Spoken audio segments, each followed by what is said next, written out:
Students, आप लोग कैसे हो? आई होप आप लोग बहुत बढ़िया होगे। मैं भी बहुत मजे में हूँ। और अब हम अपने चैप्टर को आगे कंटिन्यू करते हैं, मजेदार सा टॉपिक आज स्टार्ट करते हैं। Let's quickly get to the video. चलो, अब कितना समझ में आया ये फिगर इट आउट के क्वेश्चंस करके पता चल जाएगा। तो इस चैप्टर में पहला फिगर इट आउट आ गया पेज नंबर 60 पे। क्वेश्चन नंबर 1 है हमारे पास। A cricket coach schedules practice sessions that include different activities in a specific ratio. तो भैया उन्होंने क्या किया कि रेशियो सेट कर दिया, इतने पार्ट में ये एक्टिविटी होगी, इतने पार्ट में ये, इतने पार्ट में ये। और क्या क्या एक्टिविटीज हैं? टाइम फॉर वार्म अप या कूल डाउन का time, and time for batting, time for bowling and time for fielding, and उसका रेशियो दे रखा है। अब सबसे पहले क्या है, थोड़ा सा लिख लेते हैं। जो हमारा वार्म अप वाला है उसका रेशियो कितना है? 3:2। नेक्स्ट क्या है? बैटिंग का टाइम, उसका रेशियो कितना है? 3:4 3:5। और ये किसका था? ये बॉलिंग का टाइम था। ठीक है, इतने गैप में क्यों लिख दिया मैंने? ये बॉलिंग का था। एंड लास्ट वाला किसका था? फील्डिंग का टाइम था। ठीक है, अब जरा देखो 3:4 3:5 ये रेशियो दे रखा है। आगे हमें बोला है इफ ईच सेशन, ये पूरा सेशन टोटल 150 मिनट्स लॉन्ग है, how much time is spend on each activity. अब एक सेशन हमारा कितना है? 150 मिनट्स का है। तो इस हर एक्टिविटी पे कितना कितना हमें टाइम देना पड़ेगा, कितने कितने मिनट्स देने पड़ेंगे। देखो सबसे पहले तो 3 4 3 5, 5 6 7 8 9 10 11 12 13 14 15। टोटल कितना है? 15। मतलब जो वार्म अप है वो इस 15 का कितना पार्ट होगा? 3 पार्ट होगा। जो हमारा बैटिंग वाली चीज है वो इस 15 का कितना पार्ट है? 4 पार्ट है। इस 15 का 4 पार्ट होगा। देन उसके बाद जो बॉलिंग है हमारी वो कितना होगा? बॉलिंग है इस 15 का again 3rd part. And fielding की अगर हम बात करें तो वो इस 15 का कितना पार्ट है? 5th पार्ट है। ठीक है, तो फ्रैक्शन में हमने कन्वर्ट कर लिया। अब हमें पता है कि सभी सेशन कितना, मतलब पूरा सेशन कितना है? 150 मिनट का। तो उसमें से वार्म अप कितने मिनट का होगा, बैटिंग कितने मिनट की होगी, बॉलिंग कितने मिनट की होगी और फील्डिंग कितने मिनट की होगी, ये फाइंड करते हैं। बहुत इजी है। 15 1 15, 10 आ जाएगा, फिर कैंसिल होगा, 10 आ जाएगा, फिर कैंसिल, 10 कैंसिल, 10। देखो आंसर क्या आएगा? वार्म अप को मिलेंगे 10 into 3 is 30 मिनट्स मिलेंगे, जिसमें कूल डाउन टाइम भी है और वार्म अप टाइम भी है। नेक्स्ट उसके बाद 10 into 4 40 मिनट्स का हमारा बैटिंग का सेशन होगा। देन 10 into 3 is 30 मिनट्स आपको इस सेशन में बॉलिंग के लिए मिलेंगे। एंड 10 into 50 मिनट्स जो हैं वो फील्डिंग के लिए मिलेंगे। यहाँ पे उस 150 मिनट को देख लो, सारा प्लस करके देखो कितना आ रहा है। ये पूरा हो गया 0, 5 6 7 8 9 10 11 12 13 14 15। टोटल 150 मिनट्स का हमारा सेशन था और इसमें ये सब हमने निकाल दिया। ठीक है, इजी सिंपल क्वेश्चन था। चलो सेकंड क्वेश्चन देखते हैं। A school library has books in different language in the following ratio. Number of Odia books, number of Hindi books, number of English books are in the ratio 3:2:1। ठीक है, ये हो गई ओडिया वाली बुक्स, ये हो गई हिंदी की और ये हो गई इंग्लिश की। If the library has 288 Odia books, how many Hindi and English books are there. अब यहाँ पे बच्चे कंफ्यूज हो जाएंगे कि यार इसमें हमने, आपका दिमाग में क्या आएगा? पहले हम ऐसे रेशियो देखते हैं, 3 4 5 6, टोटल कितना है? 6 आया है। मतलब ओडिया बुक्स कितनी हो गई? ओडिया की बुक्स हो गई 3/6। ठीक है, देन हिंदी की बुक कितनी हो गई? 2/6। देन इंग्लिश की बुक हमारी कितनी हो गई?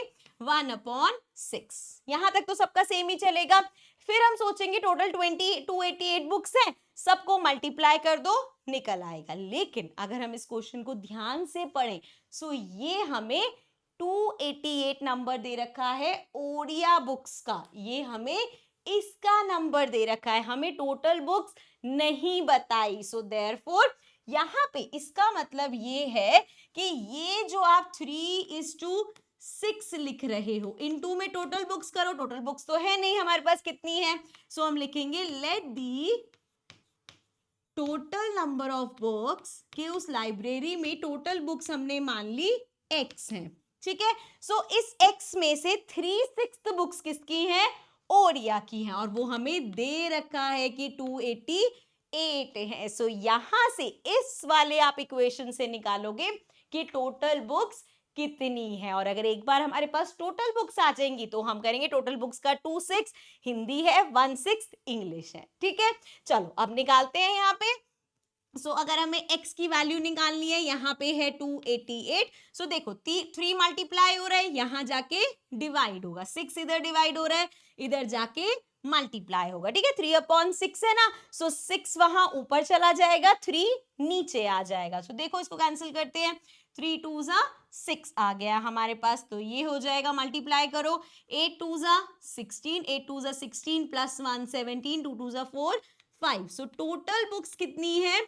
576। अब इस 576 में से हिंदी की कितनी है और इंग्लिश की कितनी है, ये निकाल सकते हैं। बहुत बच्चे गड़बड़ करेंगे कि इसको मल्टीप्लाई कर देंगे 288 से और फिर सोचेंगे आंसर गलत क्यों आ रहा है, क्योंकि हमें ध्यान रखना है क्वेश्चन में टोटल बुक्स हमें नहीं दे रखी बच्चे। ठीक है, चलो आओ अब इसको सॉल्व करते हैं। पहले 6 के टेबल से डायरेक्ट कट कर लें। 6 के टेबल से अगर हम कट करेंगे तो 57 से छोटा क्या आएगा? 9 से करेंगे 54, 55, 56, 57, 36 आ जाएगा।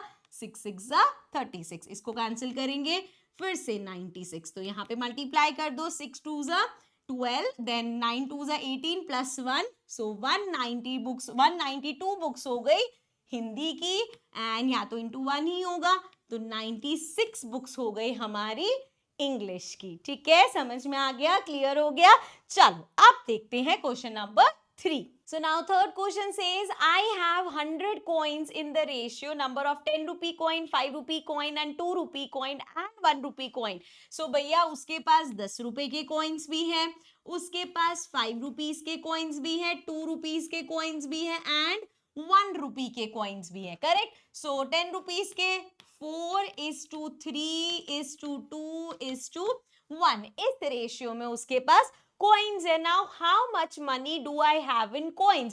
सो कितनी टोटल उसके पास मनी है, पहले हमें दे रखा है टोटल coins कितने हैं, 100 coins है उसके पास। ठीक है, जिसका रेशियो हमें ये दे रखा है। तो सबसे पहले हम समझने की कोशिश करेंगे कि भैया उसके पास 10 रुपए के कितने coins है, 5 के कितने हैं, 2 के कितने हैं एंड सो ऑन।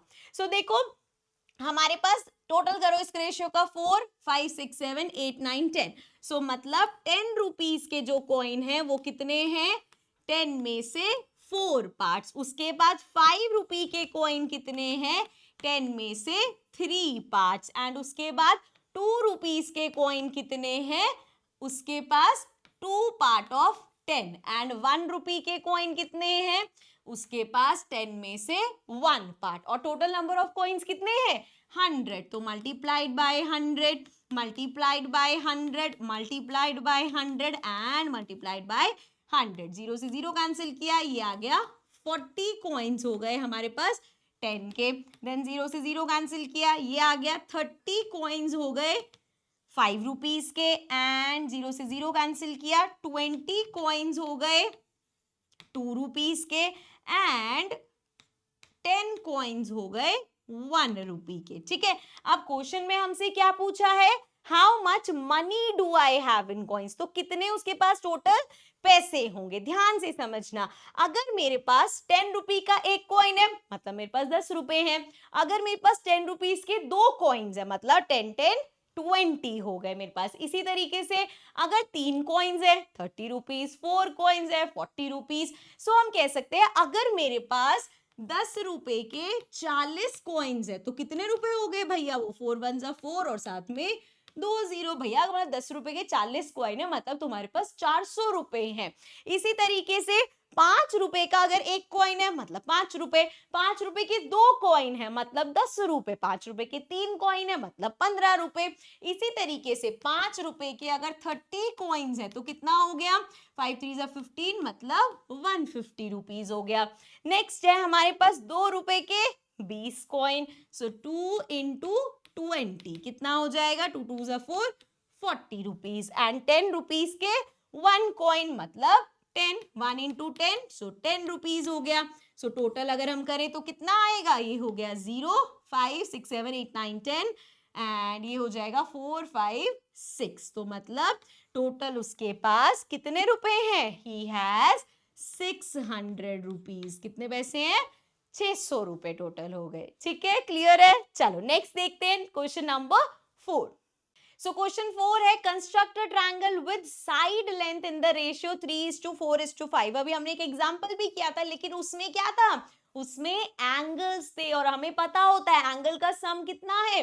180 डिग्री। लेकिन यहाँ पे साइड लेंथ बोला है 3:4, मतलब अगर एक ट्राइंगल है तो वो इस तरीके से होना चाहिए कि उसकी साइड्स जो है वो 3:4:5 के रेशियो में हो। ठीक है, ये बोला है हमें। Now will all the triangles drawn in this ratio of side length be congruent to each other, why और वाई नॉट? अच्छा, कॉन्ग्रुएंट ट्रायंगल क्या होते हैं?